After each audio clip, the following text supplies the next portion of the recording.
Welcome to UPS W 2020। अभी हम लोग ने लास्ट लेक्चर में डिस्कशन किया था इकोलॉजी और एनवायरनमेंट के बारे में, इकोसिस्टम के बारे में। तो हम लोगों ने यहाँ पे डिस्कशन किया था कि इकोसिस्टम कितने टाइप के होते हैं, ये सभी चीज़ें हम लोगों ने बात किया था।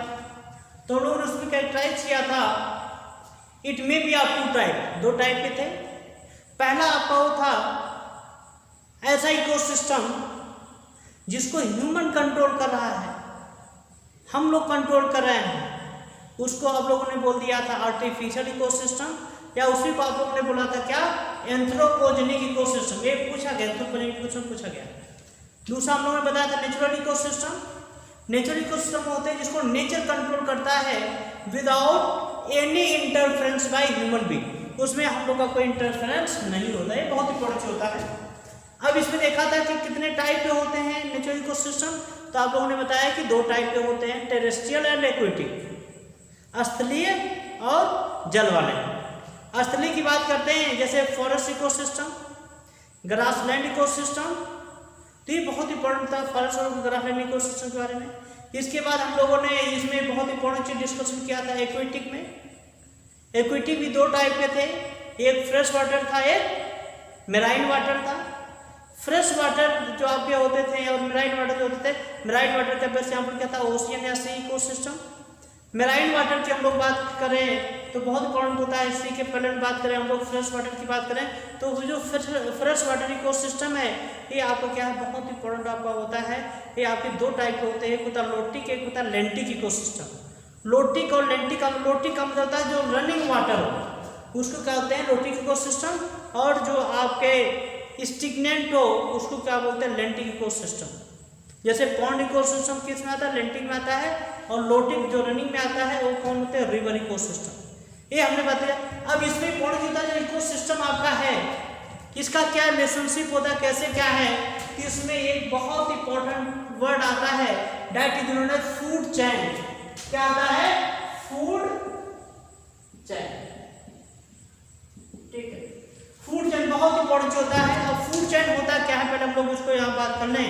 तो फूड चेन होता है कि इसमें क्या होता है, फ्लो ऑफ एनर्जी। इसमें क्या होता है, फ्लो ऑफ एनर्जी फ्रॉम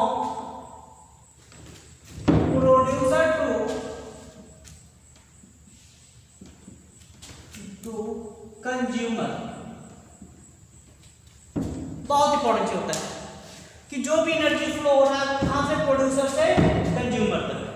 अब इसमें इंपॉर्टेंट चीज आपका होता है जो फ्लो हो रहा है एनर्जी का, इसी को आप क्या बोलते हैं, फूड चेन। इसी को बोलते हैं क्या, खाद्य श्रृंखला। खाद्य श्रृंखला कैसे फ्लो होता है उस चीज को हम लोग यहाँ पे बात करने चल रहे हैं। अब इसमें इंपॉर्टेंट होता है जो फूड चेन होता है, जो खाद्य श्रृंखला होती है, ये हर एक इकोसिस्टम का अलग अलग होता है। हर एक इकोसिस्टम का क्या होता है, हाँ फ्लो यही रहेगा। जो फ्लो कहां से होगा, आपका प्रोड्यूसर से स्टार्ट होगा, कहां तक जाएगा, आपका टॉप कंज्यूमर तक जाएगा। कहां तक जाएगा, टॉप कंज्यूमर तक जाएगा। ये आपका यूनिवर्सल ट्रूथ है। लेकिन जितने भी आपके इकोसिस्टम होंगे सब में क्या होगा, आपका अलग अलग होगा। जैसे वन बाय वन हम बात करें, जैसे ग्रेजिंग फूड चेन। ठीक, पहला हम लोग किसकी बात करें, ग्रेजिंग फूड चेन।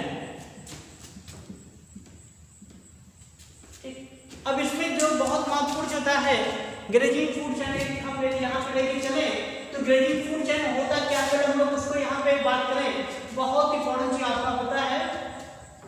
देखा जो ग्रेजिंग फूड चेन आपका है, ग्रेजिंग फूड चेन,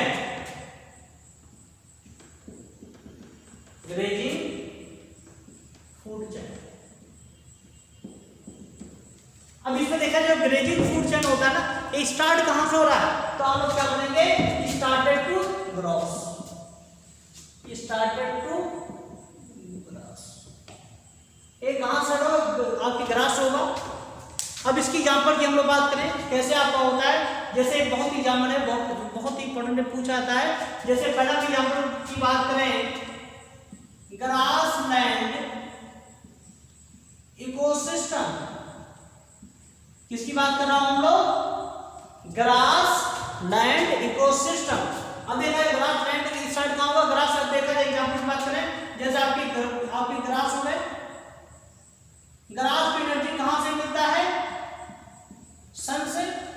सन जो होता है सोलर एनर्जी आपके अर्थ पे आता है, तो प्लांट क्या करते हैं, ग्रास क्या करते हैं, ये सोलर एनर्जी को कैप्चर करते हैं और केमिकल एनर्जी में कन्वर्ट करते हैं। तो उसमें होता है एक प्रकाश संश्लेषण प्रोसेस होता है। क्या होता है? फोटोसिंथेसिस प्रोसेस होता है, उसको क्या होता है? प्रकाश संश्लेषण।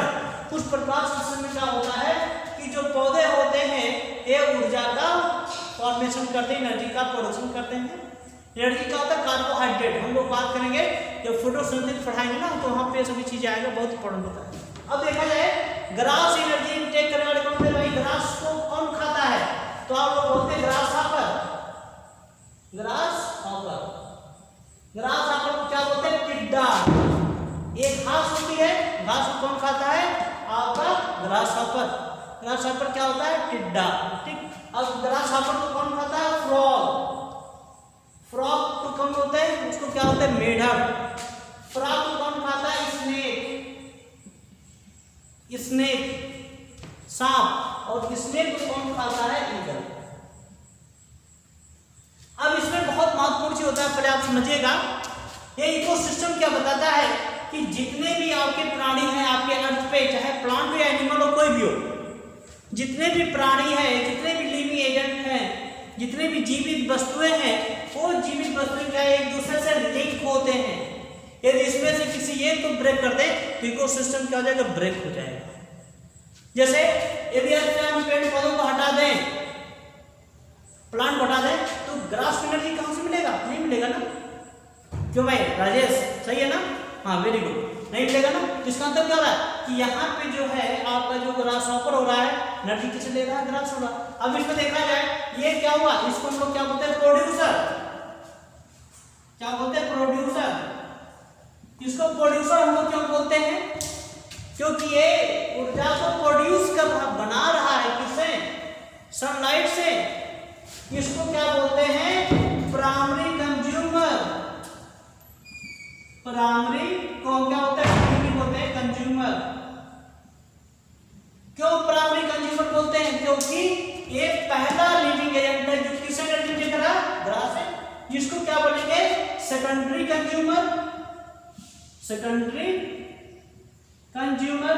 इसको क्यों सेकेंडरी बोलेंगे? क्योंकि जो एनर्जी ले रहा है ना वो प्राइमरी से ले रहा है। इसको हम लोग क्या बोलेंगे?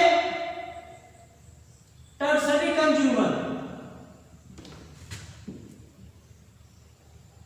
इसको क्या बोलेंगे? Quaternary consumer. Quaternary consumer. अब क्वेश्चन आता है, ध्यान दें, बहुत महत्वपूर्ण क्वेश्चन है ये, बहुत बार पूछा गया है। क्वेश्चन पूछा जाता है कि ग्रासलैंड इकोसिस्टम में, ग्रासलैंड इकोसिस्टम में नीचे दिए गए क्वेश्चन में कौन सेकेंडरी कंज्यूमर है? तो उसमें नाम रहेगा grass, grass hopper, frog, snake, eagle. और चौथा नेक्स्ट रहेगा ऑल ऑफ दीज। तो उसमें ध्यान देना होगा कौन सा होगा, तुरंत आपको दिमाग में आना चाहिए। अरे सर ने चीज बताया था इकोसिस्टम में फूड चेन का, तो ग्रास, ग्रास को इंटेक किया था कौन? खाना कौन खाया था उसे? एनर्जी को लेते ग्रास हॉपर, ग्रास हॉपर से कौन एनर्जी इंटेक किया था? फ्रॉग, फ्रॉग से कौन? स्नेक, स्नेक से ईगल। तो प्राइमरी कंज्यूमर कौन हो गया? Grass hopper. सेकेंडरी कंज्यूमर कौन हो गया? फ्रॉग। तो इसमें इस टाइप के क्वेश्चन आते हैं। ठीक, क्लियर हो गया? यहाँ पे आपको क्लियर हो गया होगा? Very good. अब सेकंड हम लोग यहाँ पे बात करें, इसको मिटा रहा हूँ, यहाँ पे इसको बनाए। नेक्स्ट हम लोग बात करें, बहुत ही महत्वपूर्ण आता है, एक बहुत बार पूछा गया है, उसका नाम है फॉरेस्ट इकोसिस्टम। क्या बोलते हैं? फॉरेस्ट। ध्यान दीजिएगा कि फॉरेस्ट इकोसिस्टम जो आपका है इसका फूड चेन कैसे होता है। तो फॉरेस्ट में भी आपके क्या होते हैं? स्मॉल प्लांट होते हैं, छोटे छोटे प्लांट होते हैं, ग्रास। ठीक। अब इसमें देखा ग्रास को कौन खाता है? डियर, भालू, सॉरी हिरण। और डियर को कौन खाता है? लायन। लायन। अब इसमें महत्वपूर्ण चीज हुआ, ग्रास को कौन खाया? ये खाया ना। तो एक आ गया primary consumer, one primary consumer, primary consumer. और एक क्या हो गया? सेकेंडरी। अब देखा जाए आप लोगों ने क्या बोला कि फॉरेस्ट इकोसिस्टम कितना हुआ, आज तो वही हुए ना, ठीक। तो इसी को हम लोग क्या बोलते हैं आपके फॉरेस्ट इकोसिस्टम में बहुत ही महत्वपूर्ण चीज होता है, ये चीज पूछा जाता है। इसी के हम बात करें पॉन्ड इकोसिस्टम, ये भी बहुत बार पूछा गया है, पॉन्ड इकोसिस्टम, ये क्लियर हो गया ना। ग्रास को काम मिला, संचय मिला, इससे कौन इसको खाया, डियर खाया, डियर किसको खाया, लायन खाया, ठीक है। इसमें एनर्जी फ्लो हो रहा है, एक दूसरे को खा रहे हैं ना, ठीक। अब यहाँ पे कहता है पॉन्ड इकोसिस्टम। अब पॉन्ड इकोसिस्टम यहाँ पे देखिएगा बहुत महत्वपूर्ण होता है। पॉन्ड इकोसिस्टम में फूड चेन कैसे होता है, ये सब आपके एग्जाम 100% पूछा जाता है, आता है, बहुत इंपॉर्टेंट है। जैसे अब यहाँ पे क्या होता है एटम, डाई एटम, इसी बोलते हैं एल्गी, ऐसे बोलते हैं फाइटो प्लैंकटन, तीनों का नाम एक ही है भैया, चाहे एल्गी बोलो चाहे फाइटोप्लैंक्टन, डाई एटम। अब डाई एटम को कौन खाता है, स्मॉल फिश, और इसको ऊर्जा कहाँ मिलती है, सन से, आप लोग जानते हैं। अब स्मॉल फिश को कौन खाती है, लार्ज फिश, आप लोग जानते हैं ना, इसमें देखा गया ये क्या हुआ आपका प्रोड्यूसर, क्या हुआ प्रोड्यूसर, ये क्या हुआ प्राइमरी कंज्यूमर, ये क्या हो गया सेकेंडरी कंज्यूमर। तो ये बहुत ही महत्वपूर्ण चीज आपका इसमें आता है कि हम किस इकोसिस्टम में किसको प्राइमरी, किसको सेकेंडरी, किसको टर्शियरी बोलेंगे। ये आपको क्या होता है, बहुत ही इंपॉर्टेंट चीज होता है, ये क्या है बहुत आपके इंपॉर्टेंट होता है, इसी क्या होता है फूड चेन। अब इसमें देखा जाए बहुत ही महत्वपूर्ण चीज आपका है, यदि बहुत से फूड चेन आपस में मिलकर एक नेटवर्क बना दे, क्या बना दे, नेटवर्क बना दे, उसी को हम लोग क्या बोलते हैं, फूड वेब। क्या बोलते हैं हम लोग, फूड वेब, क्या बोलता है, फूड वेब, खाद्य जाल। खाद्य जाल का मतलब होता है नेटवर्किंग ऑफ फूड चेन, क्या होता है, network of food chain, food chain माने बहुत से फूड चेन का जो आपस में कनेक्ट हो जाए, उसी को हम लोग क्या बोल देते हैं आपके फूड वेब। क्या बोला जाता है उसी को, फूड वेब बोला जाता है। ये भी आपके एग्जाम में बहुत बार आया है, ठीक। अब कैसे होता है पहले हम लोग उसको यहाँ पे देखें, भी आप ध्यान दीजिएगा। ग्रास को कौन एनर्जी इंटेक किया, ग्रास आपस में कौन एनर्जी इंटेक किया, फ्रॉग को कौन खाया, इसने को कौन खाया, यही तो था। अब इसमें देखा जाए इंपॉर्टेंट चीज ये आपको आता है। अब देखा जाए ग्रास को क्या रैबिट भी खा सकता है, खा सकता है रैबिट ग्रास को, और रैबिट को कौन खाएगा, इसने, उसका आपका इधर हो जाएगा, नेटवर्क हो गया कोई। इसी प्रकार से यहाँ की हम बात करें रैट, चूहा भी इसको खाता है, इसको कौन, स्नेक भी खा लेता है, भी खा लेता है। अब ध्यान दीजिएगा फूड चेन बना, अब यहाँ पे क्या हुआ, नेटवर्क बन गया, क्या बन गया, नेटवर्क जाल। यहाँ पे देखा जाए कितने हो गए, 1 2 3 4 5 फूड चेन आपस में क्या हो गए, कनेक्ट हो गए, और वो क्या बना दिए, एक नेटवर्क बना दिए, उसी को क्या बोलते हैं, फूड वेब। अब इसमें बहुत महत्वपूर्ण चीज पूछा जाता है, आपके एग्जाम में आता है कि जो आपका फूड चेन है किस पे फॉलो करता है, तो जिसको बोलते हैं 10% लॉ। क्या बोलते हैं, 10% लॉ, ठीक है। अभी हम लोग इसकी बात करेंगे। अब इसमें हम लोग बात कर रहे हैं बहुत इंपॉर्टेंट चीज, इकोलॉजिकल पिरामिड, इकोलॉजिकल पिरामिड। देखा इकोलॉजिकल पिरामिड मतलब क्या होता है, यदि फूड चेन को हम लोग क्या करें, एक पिरामिड में रिप्रेजेंट करते हैं कि जो ऊर्जा फ्लो हो रही है उसकी हम लोग क्या करते हैं, एक पिरामिड बना दें, पिरामिड में रिप्रेजेंट करें, उसी को हम लोग क्या बोलते हैं, इकोलॉजिकल पिरामिड। क्या बोलते हैं, इकोलॉजिकल पिरामिड। क्लियर होगा पॉइंट। अब इसमें महत्वपूर्ण जो होता है इकोलॉजिकल पिरामिड में क्या होते हैं, विभिन्न प्रकार के होते हैं। तो कितने प्रकार के होते हैं, 3 टाइप। इकोलॉजिकल पिरामिड समझ में आ गया ना, कि जो भी खाद्य श्रृंखला है उसी को क्या करें, एक पिरामिड में रिप्रेजेंट करते हैं, उसी क्या बोलते हैं, इकोलॉजिकल पिरामिड। कितने प्रकार के होते हैं, 3 प्रकार के। पहला होता है पिरामिड ऑफ नंबर, पहले या तो डायरेक्ट लिखो कोई आसान रहेगा। पहला होता है नंबर के बेस पे, दूसरा होता है बायोमास के बेस पे, तीसरा होता है एनर्जी के बेस पे। एक 3 आपके होते हैं, क्या होते हैं, 3 आपके होते हैं। कौन, आपकी इकोलॉजिकल पिरामिड। अब एक एग्जांपल लेके चलेंगे तो आपको क्लियर हो जाएगा। स्टार्ट कीजिए एग्जांपल। Very good. तो पहला हम लोग बात करें, बहुत ही आपका महत्वपूर्ण होता है, बहुत ही आपका इंपॉर्टेंट होता है। पहले हम लोग एक फूड चेन यहाँ बनाए तो क्लियर जाएगा। जैसे हम एग्जांपल लिया forest ecosystem, forest ecosystem example ले लिया। अभी हमने बताया कॉन्स्टिट्यूएंट फूड चेन क्या होता है, तो आप लोगों ने बताया क्या, ग्रास। ग्रास को कौन खाता है, डियर, और डियर को कौन खाता है, ये तो आपने बताया था ना फूड चेन। वेरी गुड, ठीक। अब इसमें हम लोग बात करें, बहुत ही महत्वपूर्ण चीज आपका है, कैसे हम उसको रिप्रेजेंट करते हैं। पहला हम लोग बात करते हैं नंबर के बेस पे। किसकी बात करते हैं, नंबर के बेस पे, ठीक। अब नंबर की बेस की बात करें, बताइए फॉरेस्ट में पहला हम किसकी बात कर रहे हैं, नंबर के बेस पे, ठीक। अब देखा जाए फॉरेस्ट में ग्रास की संख्या कितनी होती है, डियर से कम होती कि ज्यादा होती है, क्या होती है, हाँ वेरी गुड, ज्यादा होती है। बिल्कुल सही आपने बताया, काफी ज्यादा।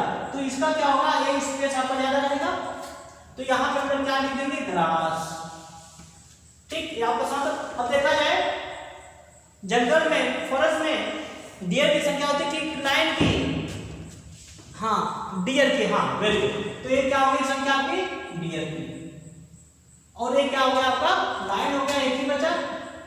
तो देखा जाए पिरामिड कैसा, अपवर्ड रहा ना। अपवर्ड का मतलब होता है कि हायर टू लोअर तक जाना। यहाँ पे देखा इसमें ज्यादा है, जितने कम होते चला गया ना। इसका मतलब क्या है, फॉरेस्ट इकोसिस्टम में पिरामिड ऑफ नंबर क्या होगा, अपराइट होगा। क्या होगा, अपराइट होगा। क्या होगा, आपका अपराइट होगा। क्लियर होगा पॉइंट। दूसरा, अब हम बात करेंगे यहाँ पे बी के बारे में। बी क्या है, pyramid of biomass, pyramid of biomass. अब इसमें देखा जाए हम ग्रास की संख्या बात करें, माने ग्रास की संख्या बेस पे। अब यहाँ पे बात करें बायोमास, जंगल में बताइए यदि हम प्लांट को ड्राई करके उसका वेट निकाले तो कितना आएगा, कितना आएगा, बहुत ज्यादा है। क्या आएगा, बहुत ज्यादा है, ठीक है। लेकिन हम यहाँ पे हमको बात कर रहे हैं एक ग्रास। जैसे आपने एक ग्रास निकाला, घास लिया, उसको ड्राई किया, ड्राई करके उसको क्या किया आपने, सुखवा दिया। सुखवा दिया तो यहाँ पे ग्रास का वजन कितना होगा, कम होगा। डियर को देखेंगे, डियर का ज्यादा होगा, उसके ऊपर क्या होगा, लाइट का होगा। तो इसका मतलब क्या है, ये आपका क्या हुआ, आपका क्या हुआ, डाउनवर्ड,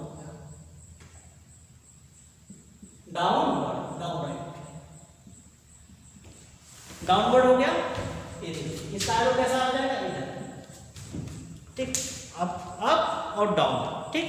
तो यहाँ हो गया, तो मतलब क्या हुआ, पिरामिड ऑफ बायोमास का हो जाएगा, वो डाउनवर्ड हो जाएगा, और यहाँ पे क्या होगा, अपराइट हो जाएगा। तीसरा हम लोग बात करें पिरामिड ऑफ एनर्जी। तीसरा हम बात करें सी, पिरामिड ऑफ एनर्जी। अब यहाँ पे बहुत महत्वपूर्ण चीज देखिएगा, पिरामिड ऑफ एनर्जी की हम लोग बात करें, एक क्या होगा, ऑलवेज अपराइट होगा, ऑलवेज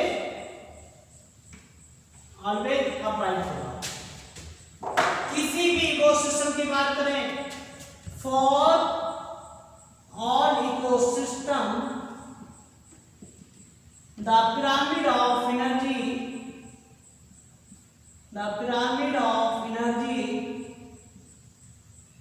is always upright। एक क्वेश्चन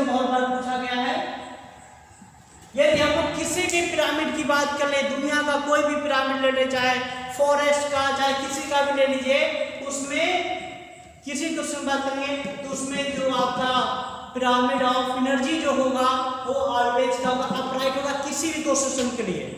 कैसे होता है, एक रूल होता है, उसको क्या बोलते हैं 10% लॉ। क्या बोलते हैं 10% लॉ। क्या बोला जाता है 10% लॉ। 10% लॉ में बोला जाता है कि जो भी आपका प्लांट है, जैसे यहाँ पे क्या हुआ सनलाइट से इसके पास एनर्जी आ गया ना, ठीक, इससे एनर्जी मान लीजिए, इसको मिटा दो, हाँ वेरी गुड, नोट कर लिया आपने, हाँ ठीक है। अब देखा जाए मान इसके पास एनर्जी कितना होगा 1000 कैलोरी एनर्जी मान लीजिए आपके पास आ गया।